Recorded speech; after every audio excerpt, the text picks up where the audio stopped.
আসসালামু আলাইকুম প্রিয় দর্শক। আজকে আমার দেশ পত্রিকায় দেশ জুড়ে যে নাশকতার ছক আওয়ামী লীগ এঁকেছে আগস্টকে কেন্দ্র করে, বিশেষ করে ৫ই আগস্টকে কেন্দ্র করে, সেটাই রিপোর্টটি নিয়ে একটু কথা বলবো। তারা যেটা বলার চেষ্টা করেছে যে আওয়ামী লীগের শোকের মাস আগস্টকে দেশবাসীকে কাঁদাতে চায় এবং অন্তর্বর্তী সরকার হঠাতে তৈরি করা হচ্ছে ভয়াবহ নাশকতার ছক। যেটি বলা হয়েছে যে বিভিন্ন দেশে পলাতক মুজিববাদী নেতাকর্মী এবং আমলা, সশস্ত্র বাহিনী ও পুলিশের সাবেক কর্মকর্তাদের দিয়ে আটা হচ্ছে কূটকৌশল। পরিকল্পনা বাস্তবায়নে দলীয় ক্যাডারদের প্রশিক্ষণ দেওয়া দিচ্ছে আওয়ামী লীগ। ভারতে বসে এই নীল নকশা প্রস্তুত করছেন স্বয়ং শেখ হাসিনা। জুলাই বিপ্লবের বর্ষপূর্তিকে ঘিরে আইন শৃঙ্খলা পরিস্থিতি পর্যবেক্ষণ করে কয়েকটি গোয়েন্দা সংস্থা এই ধরনের উদ্বেগজনকভাবে এই তথ্য দিয়েছেন। এবং সেখানে যেটা বলা হয়েছে, গণ অভ্যুত্থানের ১ বছর পূর্ণ হচ্ছে আগামী ৫ই আগস্ট এবং সেই দিন দেশ দখলের স্বপ্ন দেখছে আওয়ামী লীগ। অস্থিরতা তৈরি করতে ঢাকা ও দিল্লিতে চলছে প্রশিক্ষণ কার্যক্রম। ইতিমধ্যেই রাজধানী বসুন্ধরা আবাসিক এলাকায় ৪ শতাধিক আওয়ামী লীগ ক্যাডারকে প্রশিক্ষণের নামে ট্রেনিং দেওয়া হচ্ছে। এছাড়া গোপালগঞ্জকে ধরেও প্রশিক্ষণ দেওয়া হচ্ছে। দেশের বাইরে পুরোদমে কার্যক্রম চালাচ্ছে আওয়ামী ক্যাডাররা। ভারতের বাংলাদেশ সীমান্তে জেলাগুলোতে জড়ো হচ্ছে পলাতক ও টাকা দেওয়া যে ফেসিস্ট আওয়ামী লীগের লোকজন আছে, যারা পালিয়ে গেছে, তারা আয়ত্ত করছে নাশকতার বিভিন্ন উপায় ও হামলার কৌশল। আওয়ামী লীগ আগস্টকে আবেগের অস্ত্র বানাতে চায় জানিয়ে গোয়েন্দা সূত্র বলছে যে এই মাসকে ঘিরেই নেতাকর্মীদের নতুন করে শোকের আবহে সংঘবদ্ধ করতে চায় ফেসিবাদী দলটি। ক্যাডারদের প্রশিক্ষণ দিয়ে আন্দোলনের নামে সরকারের বিরুদ্ধে হানতে চায় চূড়ান্ত আঘাত। প্রতিবেদনের কিছু তথ্য বিশ্লেষণে জানা যায় যে অন্তর্বর্তী সরকারকে ব্যর্থ করার জন্য এ পর্যন্ত গৃহীত পরিকল্পনাগুলো কোনোটাই সফলতার মুখ দেখেনি।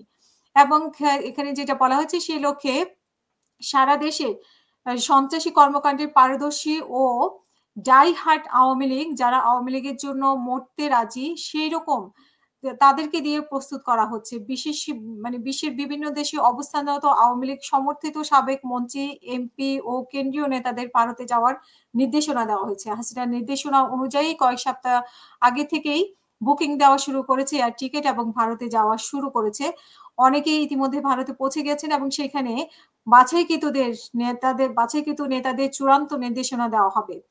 রাজধানী ঢাকা সহ সব সিটি কর্পোরেশন এবং জেলার জন্য একজন করে নেতার দায়িত্ব দেওয়া হয়েছে। দায়িত্বপ্রাপ্ত নেতাদের নাশকতার বিষয়ে আওয়ামী লীগের ভাষায় আন্দোলনে তদারকি করা হবে এবং সাবেক স্বরাষ্ট্রমন্ত্রী আসাদুজ্জামান খান কামাল ঢাকার নাশকতার দায়িত্ব দেওয়া হয়েছে এবং কামাল বর্তমানে ভারতে পলাতক আছেন। তিনি ইতিমধ্যেই তার বাহিনী গঠনের কাজ শেষ করেছেন এবং বাছাইকৃতদের দেশে ও দেশের বাইরে প্রশিক্ষণ দিতে শুরু করেছেন। কারিগরি ও প্রযুক্তিগত সব সহায়তা দেওয়ার জন্য দায়িত্ব পেয়েছেন এসবি সাবেক প্রধান, ভারতে পলাতক অতিরিক্ত আইজিপি মনিরুল ইসলাম। এছাড়া পলাতক বরখাস্ত সেনা কর্মকর্তা এসএসএফ এর সাবেক ডিজি ও সাবেক ইউএমজি লেফটেন্যান্ট জেনারেল মুজিবুর রহমান বর্তমান দিল্লিতে অবস্থান করছেন এবং তিনি হাসিনার সঙ্গে সমন্বয়কদের দায়িত্ব পালন করছেন।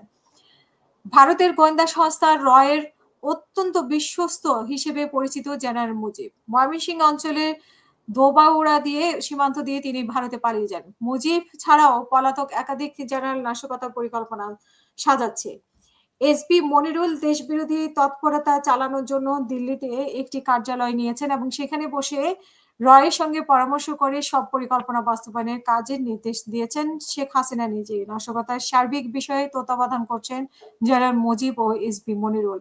পাশাপাশি দেশে অবস্থান করা কয়েক সাবেক ও বর্তমান পুলিশ কর্মকর্তাদের নিবিড়ভাবে তত্ত্বাবধানে ক্যাডারদের প্রশিক্ষণ চলছে। প্রশিক্ষিত কর্মীদের কাজ হবে নির্দেশনা অনুযায়ী হিট অ্যান্ড রান পদ্ধতিতে কাজ করা। এমন পরিস্থিতি তৈরি করার চেষ্টা করা হচ্ছে যা আগে কেউই কল্পনা করেনি, কেউ কল্পনাও করতে পারেনি। এমন একটা পরিস্থিতি তৈরি করা হবে। এতে নানাভাবে সহায়তা করছে আইন শৃঙ্খলা রক্ষাকারী বাহিনী এবং লুকিয়ে থাকা ফেসিবাদী দোসররা। এ বিষয়ে সাবেক আইজিপি বেনজির আহমেদের বক্তব্য, বিশেষ করে উনি যে বলেছেন যে ১৬ বছরে অনেক অফিসার হচ্ছে যে আওয়ামী লীগের দোসর এবং তারা হচ্ছে মনে আওয়ামী লীগকে লালন পালন করে। উনি একটা সংখ্যাও বলেছেন যে ৮০%।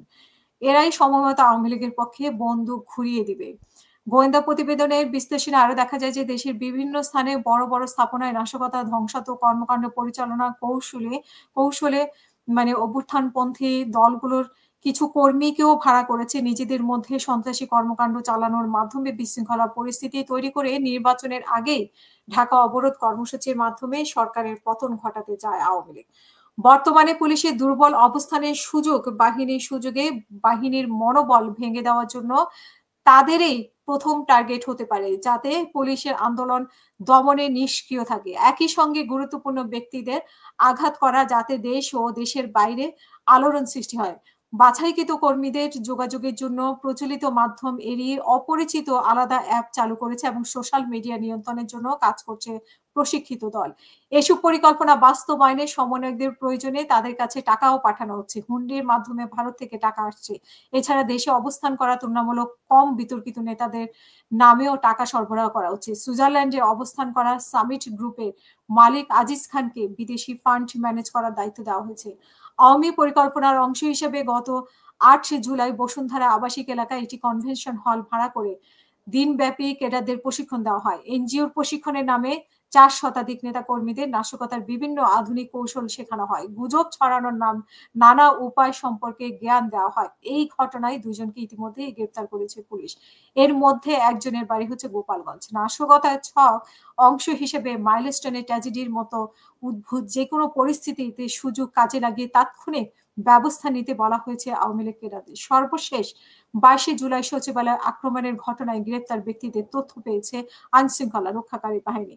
তাদের মধ্যে অভিষেক শিকদার সহ ৪ জনের অনলাইনে যোগাযোগের সূত্র ধরে গোয়েন্দারা জানতে পেরেছে যে অনলাইন প্ল্যাটফর্ম ব্যবহার করে বিদেশে অবস্থানরত নেতাদের নির্দেশনায় ২২ জুলাই সচিবালয়ে ধ্বংসযজ্ঞ চালানোর পাশাপাশি শাহবাগ দখল করার পরিকল্পনা ছিল আওয়ামী লীগের। ওই ঘটনায় গ্রেপ্তার খোরশেদ আলম, গোপালগঞ্জ ছাত্রলীগের সাংগঠনিক সম্পাদক। গ্রেপ্তার শাকিলও আওয়ামী লীগ পরিবারের ও ছাত্রলীগে জড়িত। চট্টগ্রাম জেলা সুপার সাইফুল ইসলাম শান্ত জানিয়েছেন যে দেশ বিরোধী যে কোনো ষড়যন্ত্র তারা মোকাবেলা করতে প্রস্তুত। তো দেখা যাক কি হয়। আজকে এই পর্যন্ত। সবাই ভালো থাকবেন। আসসালামু আলাইকুম।